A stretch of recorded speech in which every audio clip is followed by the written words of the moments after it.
She said it the way she said everything, without flinching, without softening it, looking directly at me across a hotel check-in desk at 6:47 p.m., while a porter waited politely behind us with 2 bags that were about to go to the same room. It wasn't a mistake, she said. I asked them to. And then she picked up her key card and walked toward the elevator. And I stood at the desk for a moment with my own key card in the specific mental stillness of a man whose entire understanding of the last 14 months has just been handed back to him with a different label on it. The porter said, "Sir?" I said, "Yeah." I followed her. What I did not know, standing at that desk, was that she had been holding that sentence for 6 months. What she did not know was that I had been hoping, in the careful way you hope for things you refuse to name, for a reason she might say it. What neither of us had accounted for was that a 3-day company retreat in the mountains would be the place where all of it became unavoidable. This is the story of what happens when a woman who controls everything decides to stop controlling one thing, and what a man does when he finally understands what she's been saying all along. My name is Owen Reeves. I am 37 years old.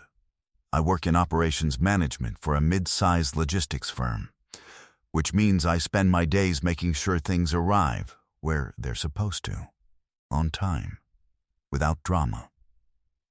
I am reasonably good at this. I am less good at it in my personal life, where things tend to arrive late, in the wrong order, and occasionally to the wrong address entirely. I drive a sensible car. I own no plants because I am honest about my limitations. I have one standing social commitment, Sunday morning runs with my friend Desmond, and everything else in my life is, by design, well organized and emotionally uncomplicated. Or it was until 14 months ago when they promoted Mara Souls to regional director and put her 3 offices down from mine. Her name was Mara Souls. She was 35. She had been with the company for 6 years before I joined, and had, in that time, systematically made herself indispensable in the way that people who are very good at their jobs and do not need anyone to notice tend to do. Quietly, completely, with no loose ends. She ran her team the way a conductor runs an orchestra. High standards, precise expectations, 0 tolerance for wasted motion. She was the kind of person who sent emails at 6 a.m. that were already the 3rd version of themselves. She carried a yellow legal pad to every meeting, always the same one, or ones that looked identical, appearing in rotation, covered in margin notes in handwriting too small to read from across a table. She wrote in it constantly. She never referred back to it in the meeting, which meant it wasn't notes. It was something else. Thinking, maybe, or the organized evacuation of her mind onto paper so she could look at the problem in front of her without interference. I watched her do this for 14 months and never asked, because some things you understand are not yours to ask about. Our professional relationship was efficient and somewhat combative, which was, I had always told myself, purely collegial. We disagreed often. She pushed back on my timelines. I pushed back on her process overhauls. We had a meeting in February that lasted 40 minutes longer than scheduled because neither of us would concede a point that, in retrospect, we were both half right about. And at the end of it, she stood up, gathered her legal pad, looked at me and said, "Same time next week?" And I said yes, and she left. Desmond, who had heard about the February meeting in the way that Desmond hears about most things, I tell him on our Sunday run and he listens, and then says the one thing I didn't want to hear. Said, "You like her." I said that was not the point. He said, "What's the point?" I said the point was that we had a professional disagreement. He said, "You've had professional disagreements with other people. You don't run 8 miles telling me about them." I said that was different. He said, "Owen." I said nothing. He ran. I ran. We completed the loop in silence, and I spent the following week being extremely professional and not thinking about the February meeting, which was not the same as not thinking about it.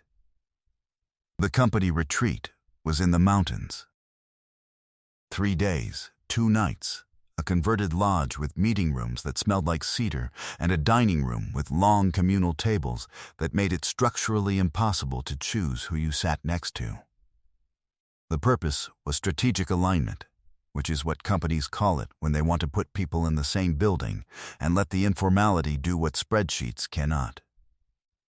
I had driven up separately. Mara had driven up separately. We had nodded at each other in the parking lot with the calibrated ease of 2 people who have spent 14 months being extremely normal about something that is not nothing. Check-in was in the main lobby, a room with stone floors and a fire that was doing its honest best against the November cold. I arrived at the desk, gave my name, and the woman behind it smiled apologetically and said that due to a last-minute rebooking, several of the room assignments had been adjusted, and I had been moved to room 14, which was a double. I said that was fine. She said, "You'll be sharing with," and looked down at her screen, Miss Souls. I looked up from my card. Across the lobby, Mara was already at the desk, already holding her key card, already looking at me with an expression I could not immediately name. Not guilty, not surprised, something more deliberate than either of those. I said to the woman at the desk, "Is there another room available?" The woman began explaining the situation. A conference booking, a water issue on the 2nd floor, the best they could do, and I was listening to this while watching Mara, who had walked over and was standing 2 feet from my elbow waiting for me to be finished, and when I turned to her I said, "Did you know about this?" She looked at me for a moment. The legal pad was under her arm, as it always was.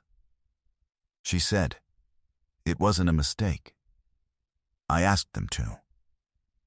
And then she went to the elevator. Room 14 had 2 queen beds, a mountain view, and the specific atmosphere of a space that 2 people are very carefully not acknowledging the implications of. I put my bag on the bed by the window. She put hers on the other one. She opened her laptop and began working with the composure of a woman who had decided she was going to be thoroughly normal about this. And I sat in the chair by the window and looked at the mountain and tried to arrive at a thought that was useful. She had asked them to. That was not a coincidence. That was not logistics. That was Mara Souls, who planned everything, who sent the 3rd version of her emails at 6 a.m., who never left loose ends, deciding, with intention, that the 2 of us would be in the same room, which meant she had a reason, which meant the reason was something she had not said in 14 months of very well-managed professional proximity. I said, "Are you going to explain that?" She didn't look up from her laptop at some point. I said, "We have 2 nights." "I know," she said.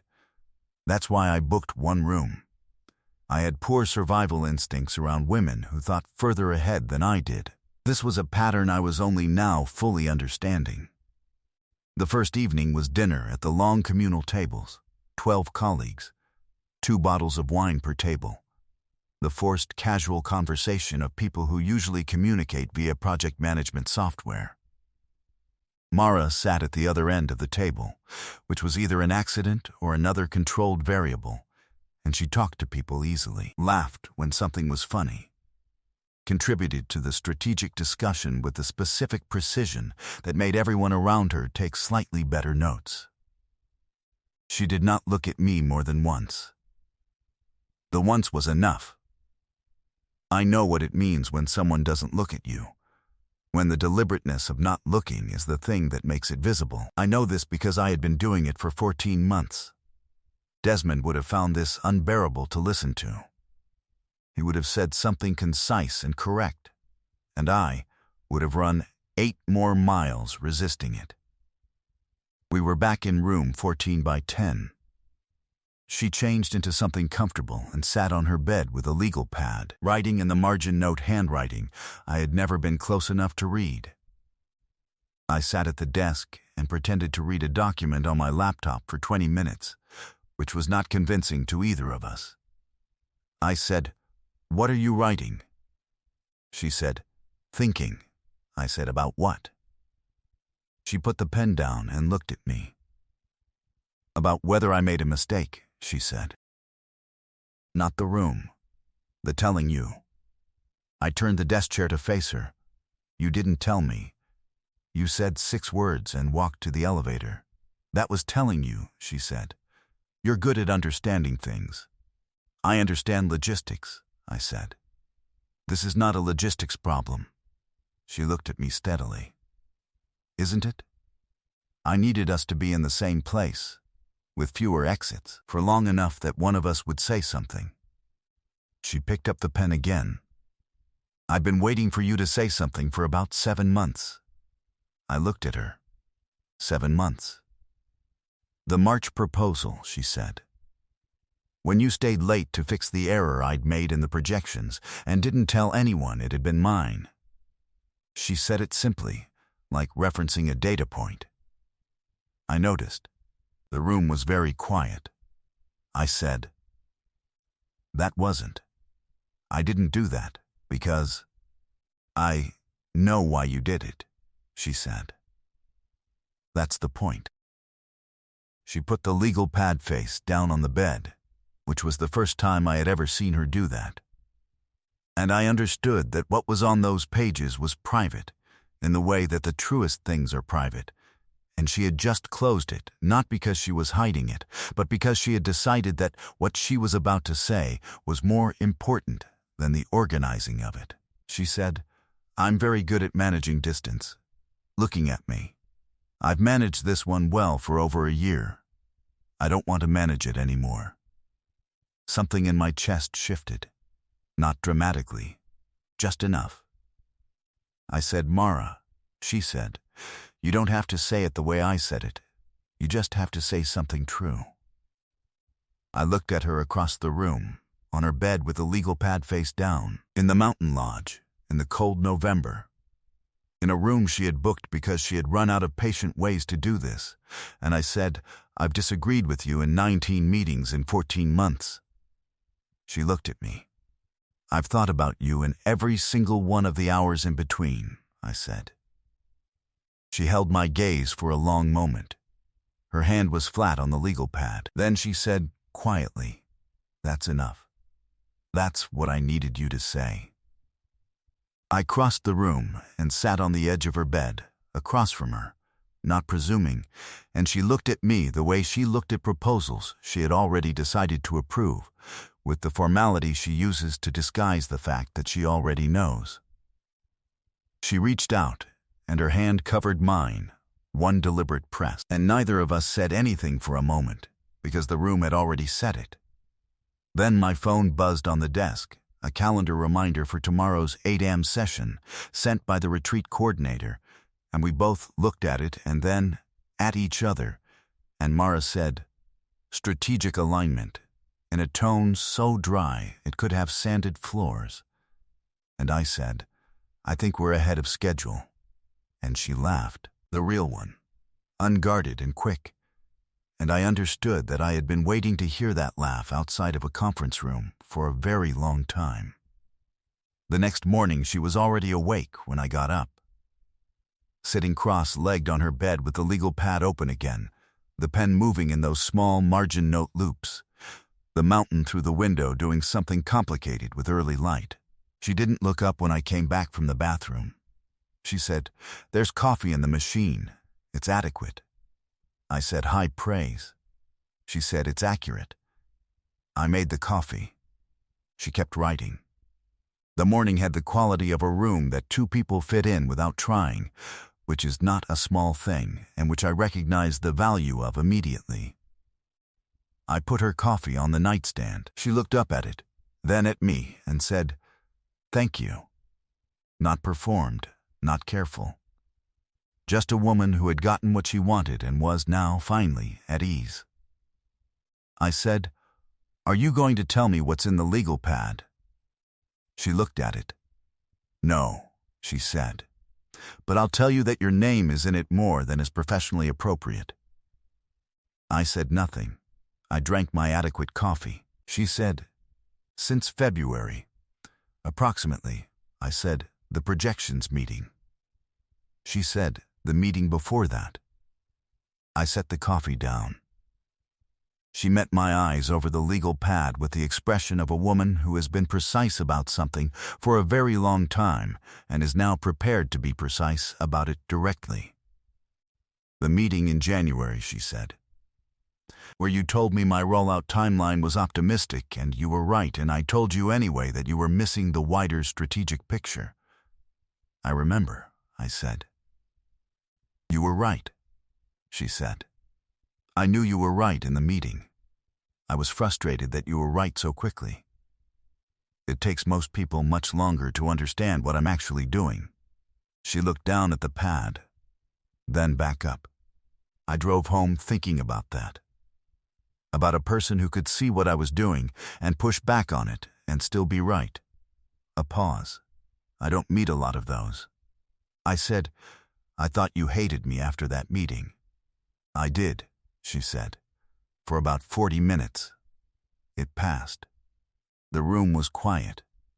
Outside, the mountain was doing something orange and significant with the light. And I thought about 14 months of meetings and projections and 8-mile runs and a Sunday conversation I had refused to finish. I said, Desmond told me in April. She said, told you what? That I liked you, I said. He said it after about 3 minutes of me describing the February meeting. She looked at me with something that was almost a smile. How long did it take you to agree with him? I said, I'm agreeing now. She said, Owen? I said, 5 months. Give or take. She laughed again, and this time didn't look away after. We handled the retreat professionally. We attended the sessions, contributed to the strategic discussions, sat at different ends of the long tables in the way of 2 people who are managing something nobody else needs to know about yet. She sent notes from the 8 a.m. session that were sharper than anyone else's. I restructured the afternoon breakout logistics in a way that got genuine approval from the VP. We were, by any external measure, simply 2 competent colleagues doing their jobs. And at the end of each day, we went back to room 14. 3 months later, we told HR. This is not a romantic sentence, but it is an accurate one, and Mara would want it accurate. The conversation lasted 12 minutes and was handled with the efficient mutual professionalism of 2 people who have been doing this kind of thing their whole careers. She brought documentation. I brought a reasonable shirt. The HR manager looked at us both and said, This has been going on for a while, hasn't it? Mara said, 3 months officially. I said, 14 months in spirit. The HR manager smiled and said they'd note it. On the way out, Mara said, in spirit? I said, I'm allowed 1 imprecise sentence. She considered this. 1, she said. We took separate elevators back to our offices. This was not romantic either. But when I got back to my desk, there was an email from her, sent 12 seconds after she would have reached her floor, that said only, Dinner tonight? The Italian place. 7. Not a question. Mara rarely asked questions when she already knew the answer. I replied, yes. She replied, I know. I have poor survival instincts around women who are always 3 steps ahead. I have decided this is not a problem I want solved. A year later, when people ask how we got together, I say, a work retreat, which is accurate in the way that all useful answers are accurate, technically complete, deliberately insufficient. What I leave out is that she planned it, that she sat with a booking form and the knowledge that we had been circling something for months and decided with the characteristic efficiency of a woman who does not leave loose ends to close the distance herself. That she said 6 words at a hotel desk and then walked to the elevator and trusted me to follow. She trusted me to understand what she meant. I did. The legal pad is at home now. At our home, the apartment we share with a good light, and the coffee she has admitted is better when I make it, which is the closest she gets to a concession. I still haven't read what's in it. She hasn't offered. I have come to understand that some things are private, not because they're hidden, but because they were only ever meant to be true on paper, the way certain thoughts exist for the thinking, and not the telling. What she tells me, instead, when I ask, that the January meeting was the first time, that she drove home thinking about a man who could see what she was doing and push back on it, and be right, and felt something shift that she wasn't ready to name. That she spent 6 months naming it carefully, alone, in small handwriting at the margins of everything else. She named it. Then, she booked the room. I didn't fall in love with Mara Souls because she was precise, or because she was sharp, or because she was 3 steps ahead of every room she walked into. I fell in love because all of that, the legal pad, the margin notes, the February meeting, the 7 months of waiting, was her being careful with something she didn't want to get wrong. I fell in love because she was careful with me, and because when she decided to stop being careful, what she did was trust me with the truth, and walk to the elevator, and wait to see if I followed. I did. I always would have. What would you have done if someone you'd been circling for over a year looked at you across a hotel desk and told you the room wasn't a mistake? And have you ever wished someone would just close the distance, and then realized they already had, and you were the one who hadn't moved yet? Tell me your story in the comments. If this one landed for you, leave a like, subscribe, and I'll see you in the next one.